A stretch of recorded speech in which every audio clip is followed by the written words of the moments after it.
clean and affordable energy through the 10 million solar rooftops challenge. My home province, Negros, and its power landscape has a massive potential of sustaining itself with renewable energy resources. In a scoping study done in 2020 named Repower Negros, renewable energy comprises 95% of Negros' installed capacity mix, with having the abundance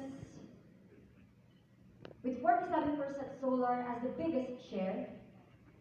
Ironically, despite having the abundance of these resources, Negrosanans are not benefiting from own renewable energy generation. But there is hope through it all.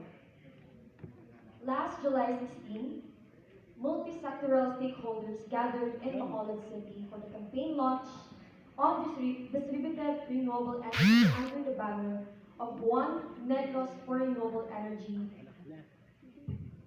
or on 4RE. Success stories on community-managed renewable energy in Negros from the past decades were shared. Commitments rather were given, and we knew with certainty that we are not hearing the last of it. Negros has the capacity to show to the Philippines that it is possible to create a 100% clean energy future. Leave fossil fuels behind.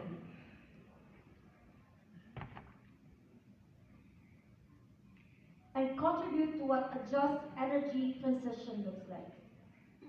We are grateful and honored to be part of this challenge.